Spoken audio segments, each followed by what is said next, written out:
আমার পরিকল্পনা হচ্ছে 36 ডেজে আমরা একটা স্বৈরাচারের পতন ঘটিয়েছি। তো আমি মনে করি যদি সদিচ্ছা এবং পরিশ্রম মানে করা যায়, আমরা আগামীতে অল্প যে কয়দিনই আছে আমরা আমাদের জন্য 36 ডেজ এনাফ, এবং এইটা আমরা জেনজিরা 36 ডেজে আমরা এটা করে দেখাবো ইনশাল্লাহ। এটা আমার মনে হয় আমরা পারবো ইনশাল্লাহ। তো কালকে বিকালে আমাদের জোটের সিদ্ধান্তটা হলো, তারপরে জোটের সিদ্ধান্ত হওয়ার পরে সেখান থেকে আমাদের প্রত্যয়নপত্র দেওয়া, দলীয় বিভিন্ন কাগজপত্র দিতে দিতে রাত 11টা বেজে গেছে। এর মধ্যে আমি ফোন করে সবার সাথে কথা বলেছি এবং আমি ভোর 4টায় রওনা করেছি।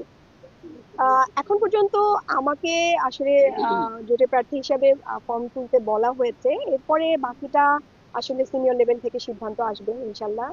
যার জন্য সিদ্ধান্ত আসুক আমরা সবাই তার জন্যই কাজ করবো, যেহেতু আমাদের একটা জোট হয়ে গেছে। শহীদ পরিবার সব কভার করেছে এবং আমি তখন কাউকে আপনাদেরকে বলিও নাই, আমি নিজে বস্তা টেনে টেনে নিয়ে গিয়েছি এবং আমার মাথায় এটাই ছিল যে আমার বাচ্চার ঈদের খাবার, আমার বাচ্চার মুখে ঈদের ফিরনি ওঠার আগে যেন শহীদ পরিবারের বাসায় উঠে।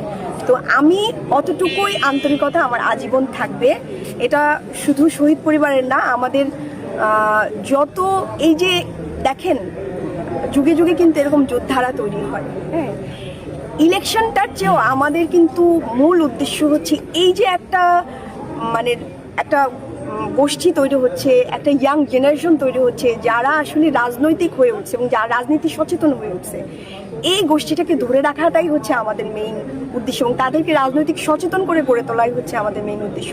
তো সেই জায়গা থেকে আমি এই বিষয়ে অবশ্যই মানে 100% এফোর্ট দিব, যাতে এই যে একটা মানে অনেক দিন ধরে একটা রাজনৈতিক সংস্কৃতি ছিল আমাদের মধ্যে, ওটা যেন নতুন করে তৈরি হয়, ওটা যেন আমরা যেন ওটা ভুলে গিয়ে নতুন একটা, যেটা দেখলেন আপনি আজকে দেখলেন যে আমরা সব প্রার্থীরা কি হাসি খুশি, আমার কিন্তু খুবই ভালো লেগেছে, মানে এত ভালো লেগেছে। এবং আমি অন্য যারা অন্য দলের যারা ছিলেন, বিশেষ করে জামাল ভাই ছিলেন, সবার প্রতি আমি কৃতজ্ঞতা জানাই যে আমরা এত সুন্দর একটা পরিবেশে, মনোমুগ্ধকর পরিবেশে এবং উৎসবমুখর পরিবেশে আমরা আজকে ফর্মটা জমা দিতে পেরেছি। আমার খুবই ভালো লেগেছে।